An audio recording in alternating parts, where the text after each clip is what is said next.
இதுதான் பார்க்க போகிறோம். அதுக்கு முன்னாடி ராமநாதபுரம் மாவட்டத்திலிருந்து சிவகங்கை மாவட்டமாக 1985லேருந்து செயல்பட ஆரம்பிக்குது. அந்த சிவகங்கை மாவட்டத்தில் ஒரு முக்கிய பெரிய நகரமாக பார்க்குறது வந்து காரைக்குடி.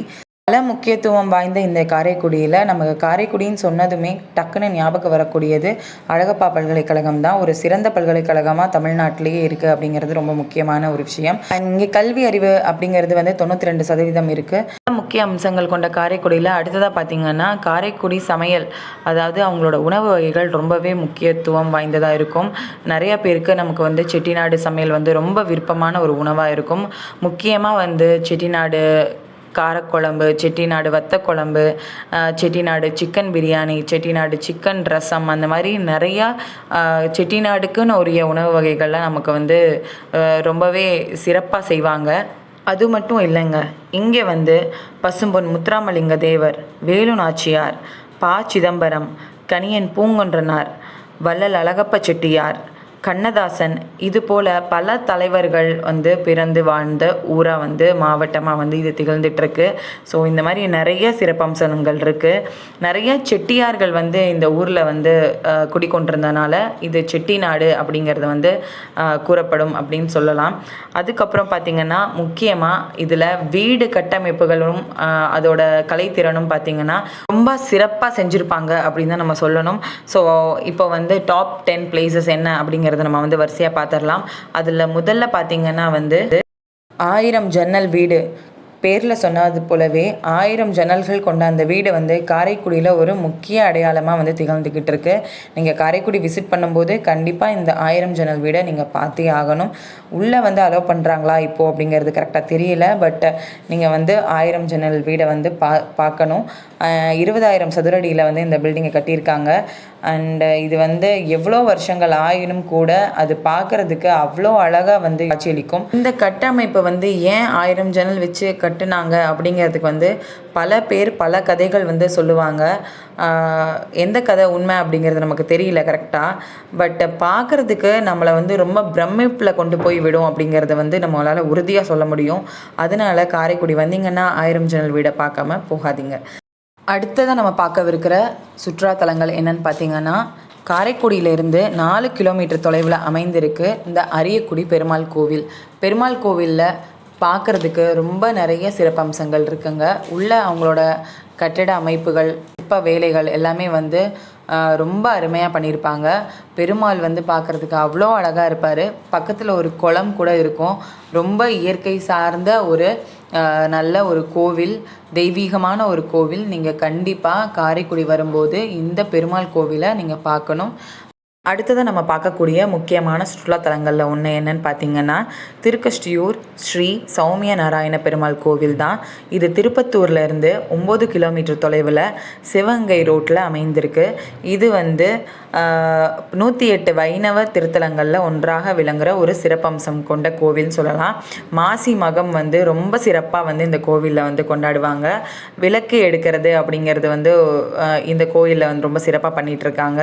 நம்ம என்ன வேண்டிட்டு அந்த விளக்கை எடுத்துகிட்டு வரமோ அது கண்டிப்பாக நடக்கும் அடுத்த மாசி மகம் திருவிழாக்குள்ளே அப்படிங்கிறது வந்து ஒரு ஐதீகம் இருக்குது. இதையும் நீங்கள் வந்து கண்டிப்பாக பார்க்கணும்.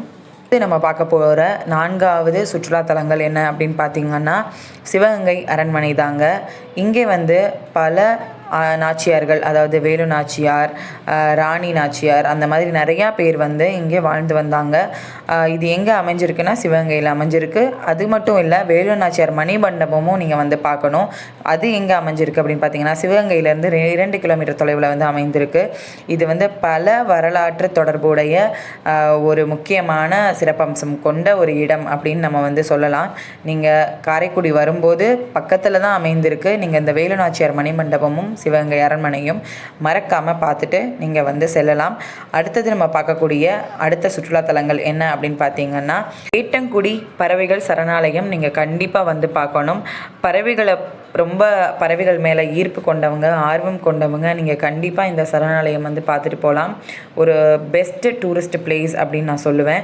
அது எங்கே அமைந்திருக்கு அப்படின்னு பார்த்தீங்கன்னா, திருப்பத்தூர்லேருந்து 11 கிலோமீட்டர் தொலைவில் தான் வந்து இந்த வேட்டங்குடி பேர்ட் சாங்சுரி வந்து அமைந்திருக்கு. ரொம்ப அழகாக வந்து நீங்கள் ரசிச்சுட்டு போகக்கூடிய ஒரு முக்கியமான டூரிஸ்ட் பிளேஸில் இதுவும் ஒன்று. அண்ட் இதுக்கப்புறம் நம்ம அடுத்ததாக பார்க்கக்கூடிய சுற்றுலாத்தலங்கள் என்ன அப்படின்னு பார்த்தீங்கன்னா, பிள்ளையார்பட்டி கற்பக விநாயகர் கோவில். ரொம்ப புகழ்பெற்ற சுமார் ஒரு 100-300 ஆண்டுகளுக்குள்ள பழமையான இந்த கோவிலை வந்து நீங்கள் காரைக்குடி வரும்போது முக்கியமாக பார்க்க வேண்டிய ஒரு சுற்றுலாத்தலங்களில் ஒன்று. இது வந்து மலையை குடைந்து வந்து இந்த கோவிலை வந்து கட்டியிருக்காங்க. அதனால் இதை வந்து கொடைவிரி கோவில் அப்படின்னு நம்ம வந்து சொல்லப்படுது. காரைக்குடியிலேருந்து ஒரு 16 கிலோமீட்டரில் பிள்ளையார்பட்டிங்கிற ஊரில் வந்து இந்த கோவில் வந்து அமைந்திருக்கு. நீங்கள் கண்டிப்பாக பார்க்கணும். அடுத்ததாக பார்க்கக்கூடிய திருத்தலங்களில் ஒன்று என்னன்னு பார்த்தீங்கன்னா, குன்றக்குடி முருகன் கோவில். காரைக்குடியிலேருந்து 12 கிலோமீட்டர் தொலைவில் தான் இந்த கோவில் வந்து அமைந்திருக்கு. மலை மேலே அமைந்திருக்கிற ஒரு முருகன் கோவில். பிள்ளையார்பட்டி செல்லும் வழியில் தான் இந்த கோவில் வந்து இருக்குது. அதனால் நீங்கள் பிள்ளையார்பட்டி போயிட்டு குன்றக்குடிக்கு வரலாம். முருகருடைய அறுபடை வீடில் ஒரு வீடாகவும் இந்த குன்றக்குடி வந்து கருதப்படுது. குன்றக்குடிக்குன்னு பல வரலாறுகள் வந்து கூறப்படுது. நீங்கள் நேராக வந்து பார்க்கும்போது அதோட பிரம்மாண்டமும் பிரமிப்பும் உங்களுக்கு வந்து இருக்கும். அதனால கண்டிப்பாக நீங்கள் இந்த குன்றக்குடி கோவிலையும் மறக்காமல் விசிட் பண்ணி பாருங்கள். நம்ம அடுத்ததாக பார்க்கக்கூடிய சுற்றுலாத்தலங்கள் என்ன அப்படின்னு பார்த்தீங்கன்னா, கானாடு காத்தான் மகாராஜா அரண்மனையை நீங்கள் கண்டிப்பாக வந்து பார்க்கணுங்க. இது எங்கே அமைந்திருக்கு அப்படின்னு பார்த்தீங்கன்னா, காரைக்குடியிலேருந்து 14 கிலோமீட்டர் புதுக்கோட்டை செல்லும் வழியில் வந்து இந்த கானாடு காத்தான் அரண்மனை, மகாராஜாவோட அரண்மனை வந்து அமைந்திருக்கு. இது வந்து ரொம்ப கட்டிடக்கலையும் சரி, அதோட கலைப்பாடுகள் வந்து அவ்வளோ அழகாக வந்து வடிவமைச்சிருப்பாங்க. நீங்கள் சீலிங்கில் டைல்ஸில் இருந்து மர வேலைகளில் இருந்து எல்லாமே வந்து ரொம்ப வியக்கத்தக்க வகையில் வந்து இவங்க கட்டிட அமைப்புகள் வந்து பண்ணியிருப்பாங்க. நீங்கள் கண்டிப்பாக பார்க்க வேண்டிய முக்கியமான டூரிஸ்ட் பிளேஸில் இந்த கானாடு காத்தான் மகாராஜா அரண்மனையை வந்து பார்க்குறதுக்கு மறந்துடாதீங்க. இதுக்கப்புறம் நம்ம அடுத்ததாக பார்க்கக்கூடிய டூரிஸ்ட் பிளேசஸ் என்ன அப்படின்னு பார்த்தீங்கன்னா, ஆத்தங்குடியில் நமக்கு ஆத்தங்குடி அரண்மனை வந்து அமைந்திருக்கு. ஆத்தங்குடி அரண்மனை வந்து கரெக்டாக எங்கே அமைஞ்சிருக்கு அப்படின்னு பார்த்தீங்கன்னா, 14 கிலோமீட்டர் காரைக்குடியிலேருந்து நீங்கள் 14 கிலோமீட்டர் தொலைவில் தான் இந்த ஆத்தங்குடி அரண்மனை வந்து அமைந்திருக்கு. ரொம்ப ஒரு புகழ்பெற்ற ஒரு அரண்மனைன்னு சொல்லலாம். இங்கே வந்து ஆத்தங்குடி அப்படின்னாவே வந்து நமக்கு டைல்ஸ் வந்து ரொம்ப ஃபேமஸாக இருக்கும். நமக்கு டைல்ஸை வந்து எக்ஸ்போர்ட் கூட பண்ணிகிட்ருக்காங்க. நார்மலாக இங்கே தமிழ்நாட்டில் மட்டும் இல்லை, ஃப்ரான்ஸ், சிங்கப்பூர் அந்த மாதிரி பல வெளிநாடுகளுக்கும் வந்து இங்கேருந்து ஏற்றுமதி பண்ணிகிட்ருக்காங்க. இந்த அரண்மனையை நீங்கள் பார்க்கும்போது அவ்வளோ அழகாக வடிவமைச்சிருப்பாங்க. நமக்கு பார்க்குறக்கு இரு கண்கள் பத்தாது அப்படின்னு தான் சொல்லணும். ஸோ இதை நீங்கள் கண்டிப்பாக மிஸ் பண்ணாமல் பாருங்கள். அடுத்த சுற்றுலாத்தலங்கள் என்ன அப்படின்னு பார்த்தீங்கன்னா, கவியரசர் கண்ணதாசன் அவர்களுடைய நினைவாக கவியரசர் கண்ணதாசனுடைய மணிமண்டபத்தை வந்து நீங்கள் காரைக்குடியில் வந்து பார்க்கலாம்.